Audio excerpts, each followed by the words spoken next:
So hello friends, welcome back to my channel. आज के इस वीडियो में मैं आपको रश्मिका मंदाना का जो पोर्ट्रेट है, हेयर्स और नीचे का जो बॉडी है वो ड्रॉ करके दिखाऊंगा। Part first and part two आपने अगर नहीं देखा है तो वो जाकर देख लें और आपको बहुत कुछ सीखने को भी मिलेगा। आज की इस वीडियो में मैं आपको इसी चीज़ को ड्रॉ करके दिखाऊँगा। अगर आप ये वीडियो अच्छा लगता है तो वीडियो को लाइक ज़रूर कीजिएगा फ्रेंड, और चैनल पे नए आए हैं अभी तो चैनल को सब्सक्राइब ज़रूर कीजिएगा, क्योंकि मैं इसी तरह का ट्यूटोरियल और स्केचिंग से रिलेटेड वीडियोस लाता रहता हूँ।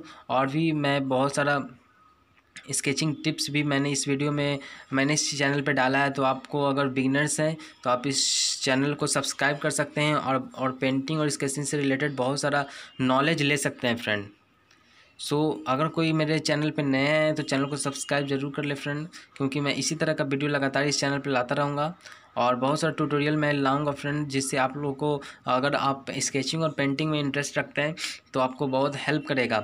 और आप सब्सक्राइब ज़रूर कर दें। चलिए वीडियो को एंजॉय कीजिए।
Invincible.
सो फ्रेंड्स, अगर आपको ये वीडियो अच्छा लगता है वीडियो को लाइक ज़रूर कीजिएगा और चैनल पे नया है चैनल को सब्सक्राइब जरूर कीजिएगा फ्रेंड, और बेल आइकन को ज़रूर दबाना, जिससे मैं जो भी वीडियो अपलोड करूँगा इन फ्यूचर आपको नोटिफिकेशन मिल जाएगा। और कमेंट करके ज़रूर बताना फ्रेंड कि आपको ये वीडियो जो रश्मिका मंदाना का जो पोर्ट्रेट है वो आपको कैसा लगा। सो चलिए आज के लिए बस इतना ही। So thanks for watching this video.